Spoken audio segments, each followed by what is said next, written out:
조금씩 스며드는 영화 채널 시네브로의 이즈입니다. 네, 안녕하세요. 반갑습니다. 지난주에 이어서 이번 주도 역시 넷플릭스 오리지널 특집으로 준비했습니다. 이번 주에 본 드라마는 킹덤입니다. 킹덤 시즌 1을 봤는데요. 총 6부작이고요.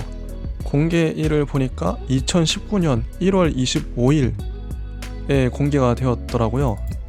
지금이 2022년 1월이니까 2019년이면 거의 한 3년 전, 19, 20, 21, 22 3년 전에 공개가 되었네요. 꽤 얼마 안 된 것 같은데 꽤 됐어요, 시간이. 그리고 시즌2는 2020년 3월 13일에 공개가 됐습니다. 거의 한 1년이 좀 넘어서 공개가 됐죠. 그리고 아신전이라고 영화처럼 만들어진 건 2021년 7월에 공개됐고요. 지금 시즌3를 만들고 있는 것으로 알고는 있어요. 자, 이 킹덤이라는 사극 드라마는 유명한 극본가가 극본을 쓰셨죠. 김은희 작가님이 장항준 감독님의 배우자이기도 하시죠. 그래서 김은희 작가님이 쓰셨는데요. 이분이 집필한 것들이 유명한 게 사인, 시그널 이런 것들. 시그널은 명작이죠. 이런 유명한 드라마들을 특히 장르물을 쓰셨고요. 킹덤을 집필하셨습니다. 자, 킹덤 바로 한번 들어가 보도록 할게요. 주인공은 주지훈, 배두나, 류승룡 이런 분들이 나옵니다. 영상을 화면을 보면서 제가 그때그때 코멘트를 한번 달아보도록 하겠습니다. 이제 자막을 띄웠고요. 한번 볼게요. 이게 그러니까 이게 첫 장면 1화에서는 류승룡 이제 세자가 1화는 그겁니다. 이제 세자가 주지훈이죠. 주지훈인데 잠깐 시즌2를 띄워버렸네. 잠깐만요. 방송 사고는 아니고 깜짝 놀랐네. 시즌2 1화를 들었어요. 이런 것도 라이브 방송의 묘미인데, 그 얘기를 먼저 할게요. 전반적인 이 드라마의 설정이랄까요? 이 드라마의 특이점은 조선시대의 좀비가 나오는 거죠.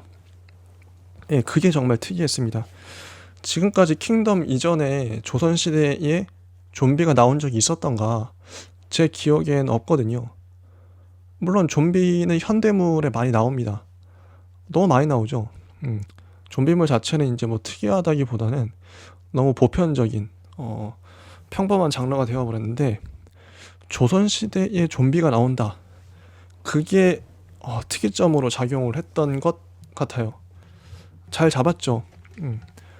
특히 조선시대에 좀비가 나오는데 첫 장면을 보면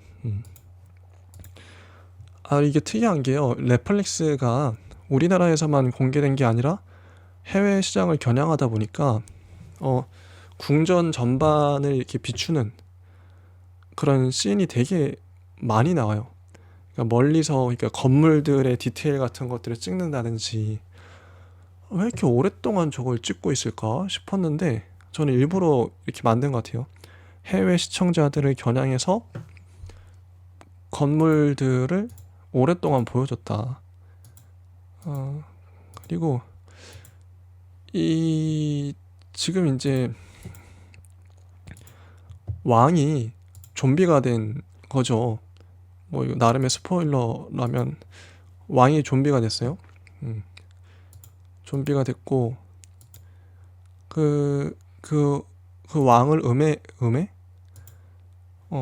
어쨌든 유생들이 이제 이 왕 대신에 새로운 그 세력이 있을 거다 이런 식으로 헛소문을 퍼뜨렸다고 요생들이 고문을 받죠. 근데 이 헛소문은 세자가 퍼뜨린 것이고, 그러니까 이 세자 주지우는 지금 이제 가만히 있으면 이 왕이 못 되고 축출당할, 그러니까 뭐라 그러죠? 이 사람은 정통 핏줄이 아니라 어쨌든 뭐 후궁이나 이쪽의 핏줄인 것 같아요, 세자가. 그래서 이대로 있다가는 그 단어가 뭐였더라? 어쨌든 좀 축출이 아니라 숙청, 숙청당할 위기에 처한 것 같습니다. 그래서 세자의 이 욕망은 살아남는 거예요. 자기가 살기 위해서 자기가 일을 꾸민 거죠. 그렇습니다. 그리고 이제 여기 이제 임신한 그 사람이 나오는데, 여기 어떤 거대한 권력, 이 류승룡의 집안, 이게 류승룡의 집안이 실세예요. 지금 실세고, 류승룡의 딸이 지금 왕의 아이를 임신한 거죠. 그래서 이 딸이 아들을 낳으면 그 아이가 왕이 되겠죠. 그런 지금 상황이에요. 그래서 세자는 제 애 나오면 내가 숙청당하게 생겼네, 그런 상황인 거죠. 첩타부터의 미스터리라고 그러면 왕은 도대체 어떻게 된 걸까? 첩타부터 밝혀지진 않거든요. 첩타부터는 왕에게 무슨 일이 생긴 걸까? 나중에 나오는 거이지만 나중에 이 왕이 좀비가 됐다는 게 밝혀지죠. 그게 미스터리 요소로 작동합니다. 세자도 왕을 보러 들어가요. 그러니까 왕을 아련하는 것을 아까 저쪽에 류승룡과 류승룡의 딸이 막아요. 왕은 살아 있긴 한데 아무도 볼 수가 없다. 뭐 좀비가 됐으니까 아무도 안 보여주는 거죠. 들키면 안 되니까요. 세자는 밤에 몰래 왕을 보러 들어갑니다.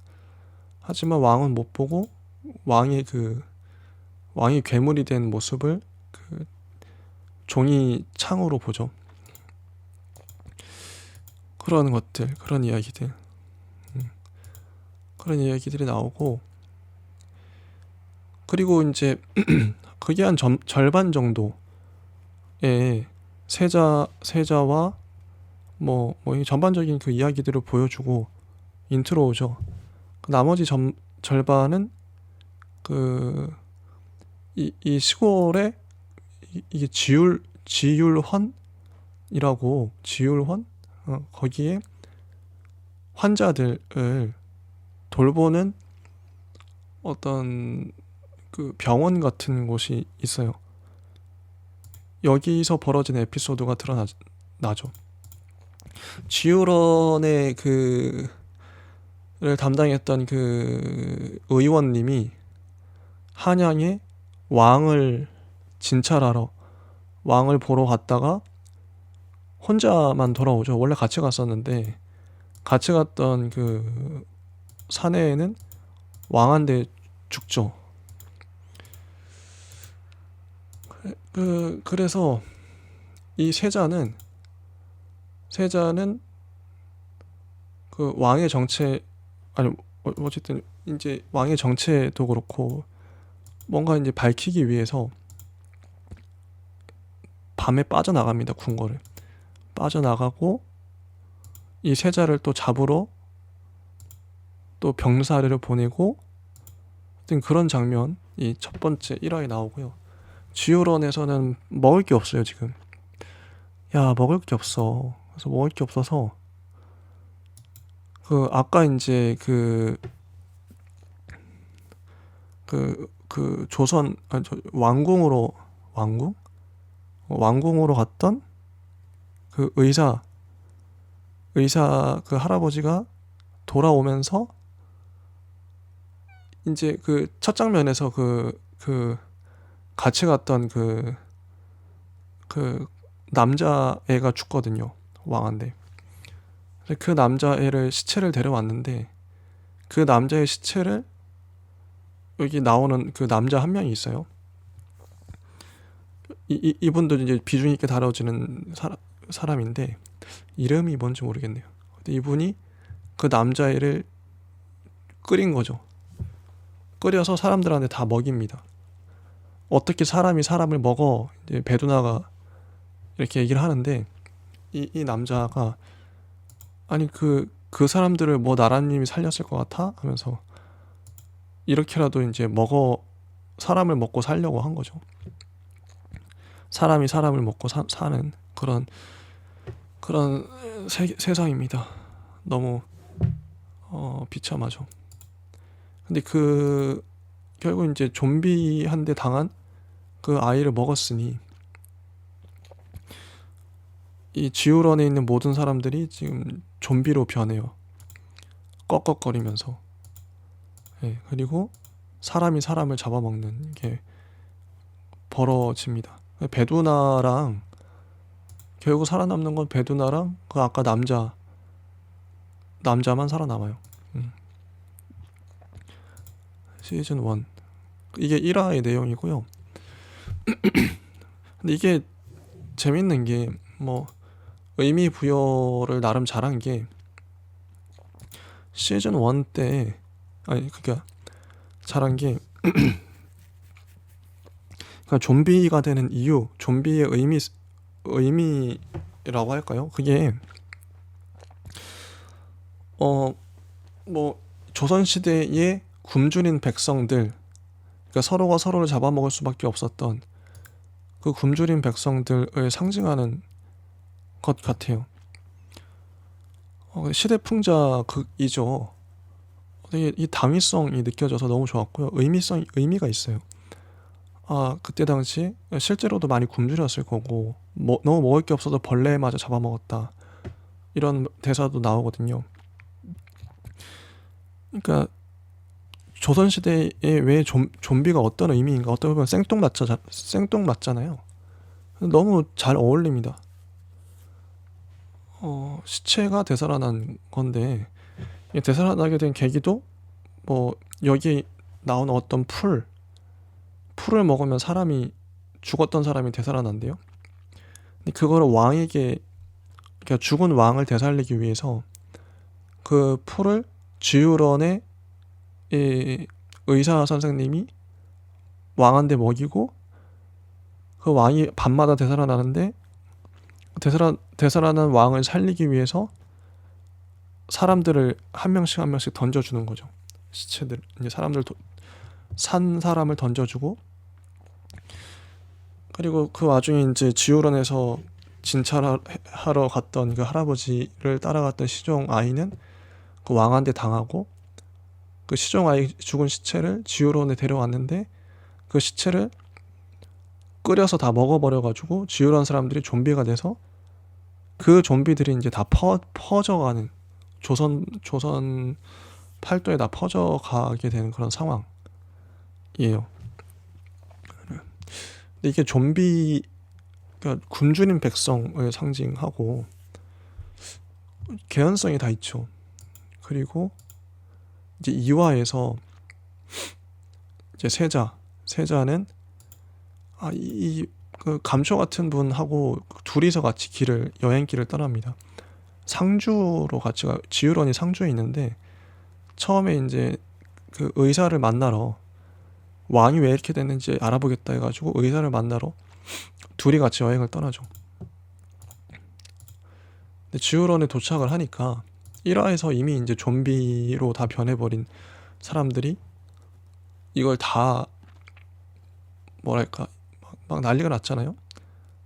그래서 베두나랑 그 남자 한 명만 살았었는데 그 와중에 이제 도착한 거죠.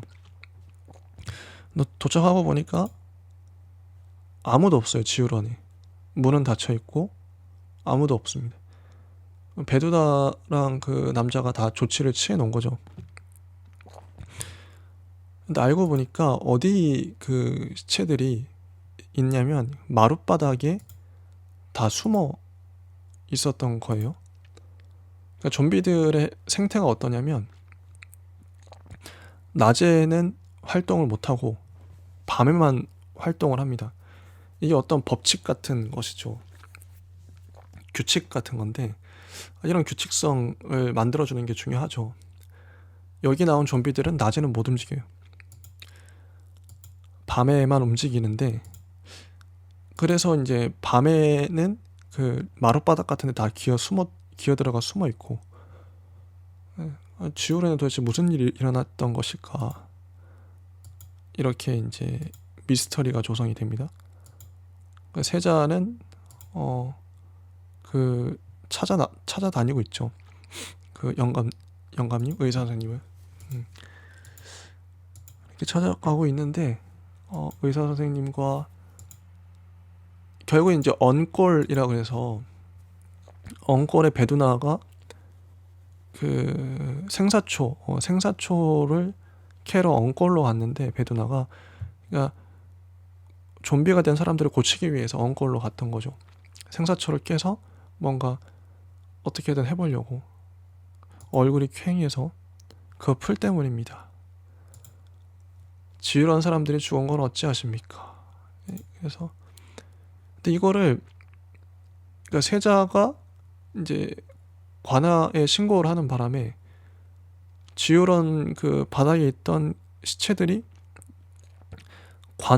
관청으로 다 가서 조사를 받고 있어요. 근데 이걸 남자가 돌아와서 이제 이걸 알고 이러면 안 된다고 이제 그 막고 있죠. 영신 이분 이름 영신이네요. 남자 이름 영신. 이자들은 여기 있으면 안 됩니다. 이렇게 얘기를 하죠. 하지만 이 얘기를 이방과 사또가 들어줄 리가 없죠. 영신은 어떻게든 몸을 이제 움직이면서 막 막아보려 하지만 혼자서는 역부족이고요. 이런 상황에서 베두나도 어떻게든 시체들이 깨어날 거라고 밤이 되면 그래서 막아야 된다고 이런 얘기를 해요. 자, 이게 지금 생각해보니까 1화에서는 1화의 스펙타클의 요소는 마지막에 이제 좀비화되는 과정, 사람들이 좀비화되는 과정이고 왕이 왜 이렇게 왕이 어떻게 됐을까 그게 궁금했던 거라면 2화를 끌어가는 중심 요소들은 세자가 지우런 쪽으로 오고 상주로 오고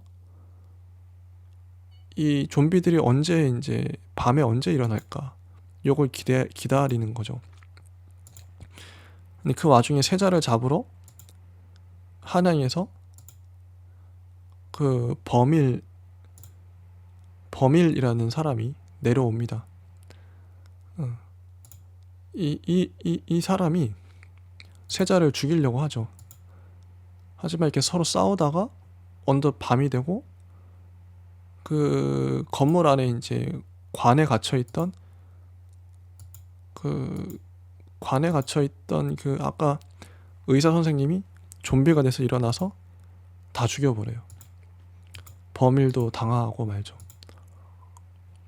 조학주 영감, 조학주 대감. 이 조학주 대감의 아들이 아까 그 범일이었거든요. 조학주는 세자가 이제 자기 아들을 죽였다 이렇게 해서 복수를 꿈꾸죠. 조학주의 딸은 임금의 아이를 임신하고 이런 상황. 결국 이제 밤이 됐습니다. 밤이 되고 관청에서 밤이 되고 좀비들이 되살아나죠. 되살아나고 이제 다음화로 넘어가야겠네요. 3화. 3화에서도 난리가 나네요. 처음부터 사람들 막 다 도망 다니고 좀비들 피해서 이런 스펙타클. 여기 나오는 좀비들은 되게 달리기가 빨라요. 막 뛰어다닙니다. 한국 좀비들의 특징인 것 같은데 막 달려다니면서 막 마구잡이로 물어뜯고, 근데 그 와중에 대부분의 사람이 당하지만 피하는 사람이 있었다. 뭐 좀 고층으로 올라간다든지 그런 거죠. 이게 보는 것만으로도 재밌어요. 이런 도주하고 잡으러 가고 막 좀비 술래잡기 하는 거죠. 세자 같은 경우에도 가까스로 도망을 쳐서 살아남습니다. 살아남죠. 예, 살아남고. 근데 이게 또 재밌는 게 세자를 따라다니는 이 하인이랑 결국 이 군인들, 이 포졸들이 막고 있는 어떤 이 철책이 아니라 나무벽 같은 곳으로 도망을 가는데, 세자와 많은 수의 그 백성들이, 이 포졸들이 문을 안 열어줘요. 자기들만 살려고. 야, 이게 좀 씁쓸한데 요즘의 모습을 또 보는 것 같아서, 자기들만 살기 위해서 이렇게 믿는 모습. 백성들은 결국 아무리 소리쳐도 결국 이 나무벽 앞에서 좀비들한테 다 죽는, 그걸 포졸들은 보고만 있죠. 백성들을 보호해야 할 군인들이 이러고 있는 거죠. 군인들은 오히려 이쪽 넘어오면 다 화살로 쏘고 못 오게 막고 그러고 있습니다. 그러니까 조학주는 복중의 아기씨는 장차 이 나라의 왕이 되실 분입니다 하면서 자기 딸을 계속 그렇게 보고 있고. 자, 그리고 이제 낮이 됐어요. 이게 한 절반 정도의 밤의 사건이었고, 좀비들 때문에 난리가 났었죠. 근데 그게 이제 어느 정도 밤이 지나니까, 해가 뜨니까 좀비들이 다 마룻바닥으로 기어 들어갔습니다. 근데 이 시신들을 그러면 어떻게 처리할 것이냐, 다 빼내가지고 밤 되기 전에 다 태워버리거나 목을 자르거나 그러면 되잖아요. 이렇게 하려고 하는데, 근데 그때 갑자기 양반들이 와서 이걸 막습니다. 양반들이 와서 막고, 뭐 신체 발부 수지 부모다, 어떻게 목을 감히 자를 수 있단 말인가. 그리고 어떤 양반 아주머니 할머니는 내 아들의 목을 자를 수 없다, 이렇게 언명을 놓는 거죠. 이거 권력을 비판하는 거죠. 당시의 권력들을. 양반들이 오히려 문제다. 근데 그 와중에 세자가 등장을 해서, 자기는 세자니까 세자의 권력으로 이걸 다 수습해라, 다 목을 자르고 다 태우고 해라, 이런 식으로 명령을 하고, 뭐 무고한 백성들을 다 대피시켜라, 배에 실어서 이렇게 명령을 하죠. 네, 이런 그 와중에 이제 아까 그 사또 범팔이라는 사또는 이제 베두나한테 마음이 있어요. 이방, 어쨌든 베두나한테 마음이 있고, 또 이제 밤이, 어쨌든 이게 이제, 근데 그리고 이제 이 3화의 마지막을 보면, 근데 세자가 이렇게까지 명령을 했는데 이 양반의 무리들과 범팔과 이방, 이 지도자들, 리더 무리들은 몰래 배를 타고 떠나버려요. 백성들을 내버려 두고. 해지기 전에 이 병력으로 모든 시신을 수습하는 건 불가능합니다, 이렇게 이방이 말하는 거죠.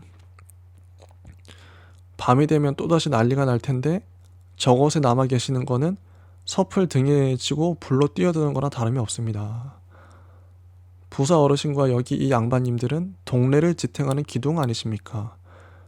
살아남으셔서 동네를 다시 일으키셔야죠. 이렇게 이제 설득을 하는 거죠. 그래서 비겁하게 자기네들끼리만 도망을 쳐요, 배 타고. 참 씁쓸하죠.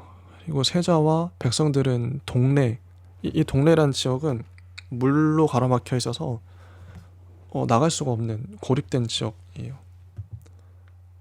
근데 이 와중에 이 배에 아까 그 막았던 할머니, 아주머니가 자기 아들의 시신을 태웠습니다. 사화에 어떻게 전개될지는 보이죠. 이 밤이 되니까,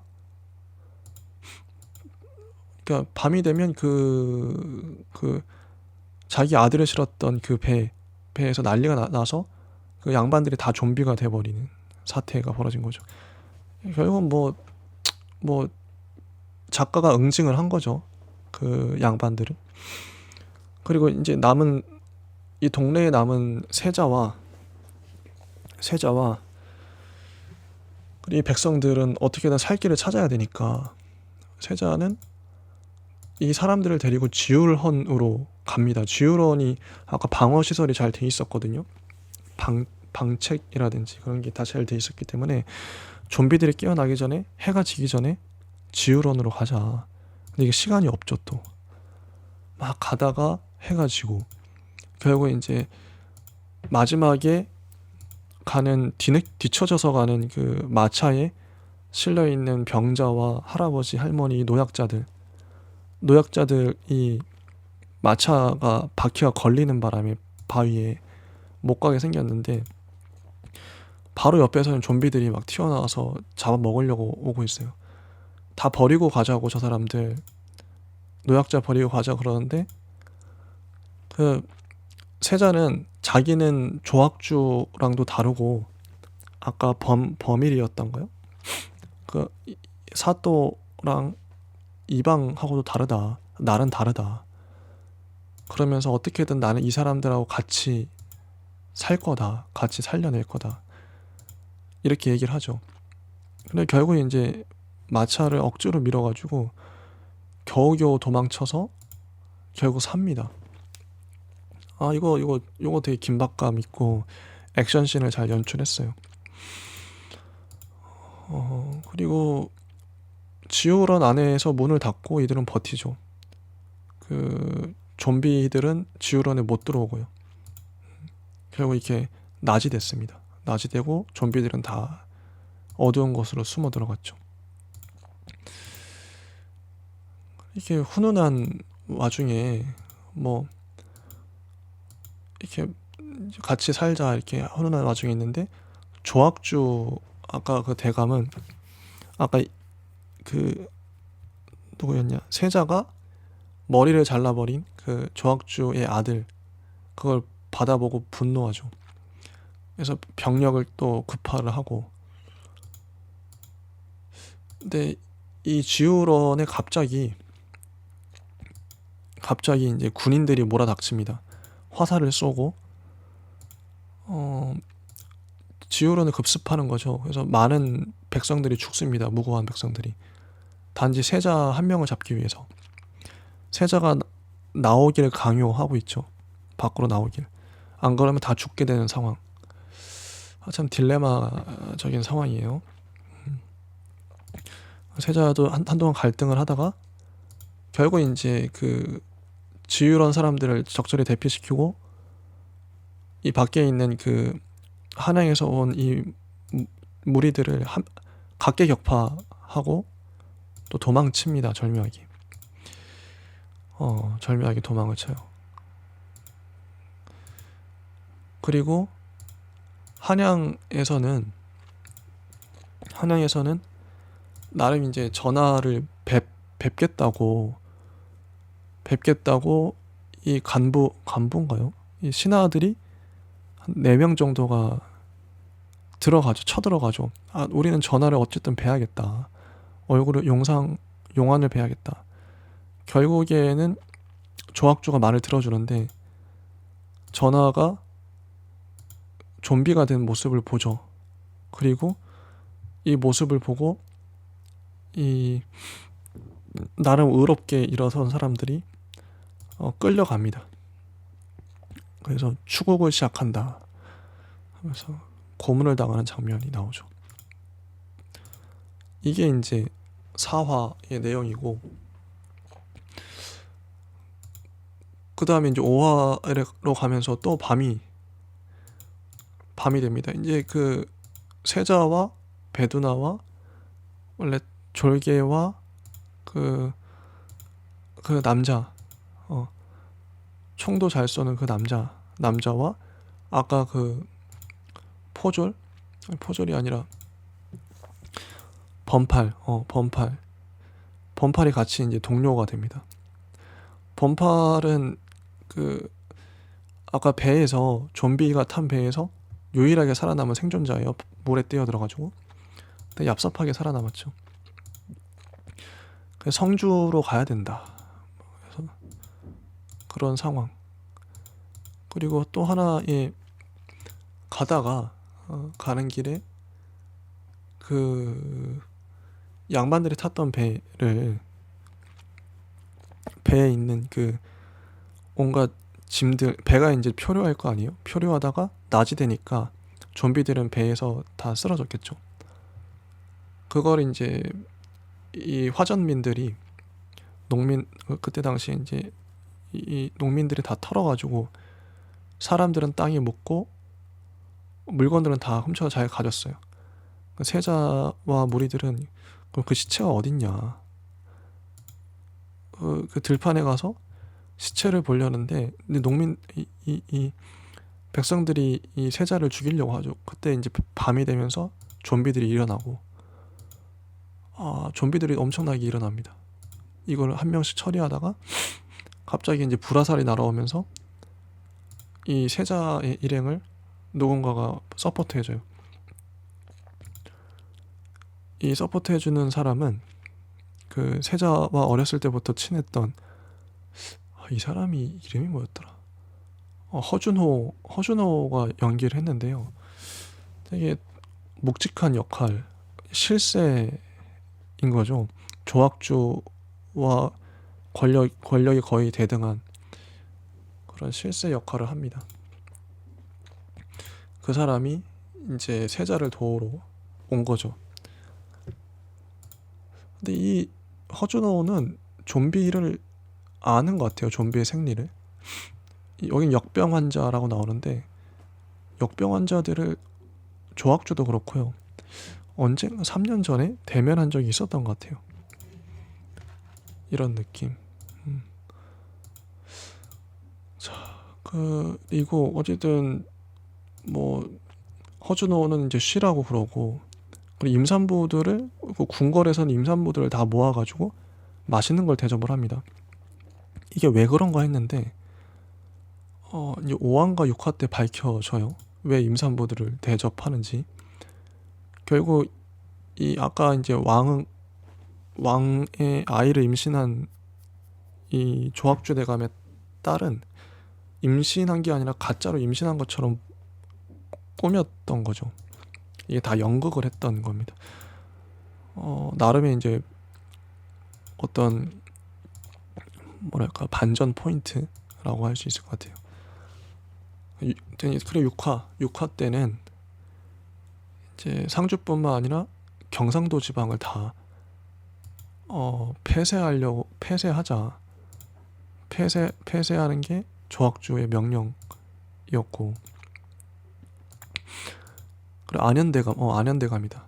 안현대감이 세자를 지키기 위해서 이제 술을 내는데 세자가 이제 묵고 있는 방에 원래 안현대감한테 어떤 비밀 공문이 날아온 거죠. 한양에서 세자를 잘 보호하고 있으면 우리가 세자를 잡아가겠다. 근데 안현대감은 그거에 따르는 척하면서 포졸들이 왔을 때 화살을 쏴서 다 죽입니다. 안현대감은 세자의 편이었던 거죠. 백성들이 울부짖으니까 이 백성들을 세자가 다 보내주라고 성문 안으로 보내주라고 그러고 그런 장면들이 나오고요. 6화에서 만전을 기해요. 지금 좀비들이 밤에 쳐들어올 거니까 밤에 한번 맞붙기 위해서. 근데 밤이 지날 때까지 좀비들이 안 오죠. 우리 살았다. 살았다는데 밤이 지나고 낮이 되니까 좀비들이 쳐들어옵니다. 이게 반전 포인트인 거예요. 여기까지가 6화인데요. 여기까지가 6화고 드라마가 전반적으로 잘 만들어졌어요. 짧지만 하나하나 집중해서 보게끔 만들고, 뭐 좀비들의 액션씬이나 세자의 그런 살아남고자 하는 욕망, 투쟁, 그 조악주의 권력욕, 이런 거 연기도 다 좋고요. 액션도 좋고, 시즌 2를 빨리 보고 싶네요. 다음 주에 보면 또 더 많은 얘기를 할 수 있을 것 같은데요. 네, 저는 아무튼 좋게 봤습니다. 되게 재밌게 봤고, 잘 만들어진 드라마 아닌가. 특히나 반전 포인트, 아까 큰 반전 포인트, 뭐 자잘한 반전도 있고요. 일단은 왕이 좀비가 됐다는 거, 그리고 그러니까 떡밥들이 많이 있죠. 떡밥들이 조악주와 안현대감은 뭔가 좀비 사태를 알고 있는 것 같아요. 이미 서로 경험한 공동의 경험이 있는데 그게 떡밥인데 아직도 밝혀지지 않았어요. 3년 전에 도대체 무슨 일이 있었는지. 그리고 지금 드러난 떡밥들은 밝혀진 반전은 이 뭐랄까요, 조악주 대감의 딸이 임신을 한 것처럼 연기를 했다는 거. 그래서 아까 임산부들을 불러서 아들을 낳게 하는 거죠. 이게 반전 포인트. 이거 되게 충격적이었어. 이런 반전이라니. 임신을 한 게 아니었구나. 그리고 좀비들의 생태가, 좀비가 낮에 활동을 못하고 밤에만 활동하는 줄 알았는데 낮에도 활동을 하네. 이게 마지막에 배두나가 이게 낮과 밤의 차이가 아니라 온도 때문이었어, 이런 좀 의미심장한 말을 하거든요. 이 전체적인 배경이 겨울이라서 온도차 때문에 좀비들이 그동안 못 움직였던 건가? 뭐 이런 생각도 들고요. 나름의 반전들이 많이 있습니다.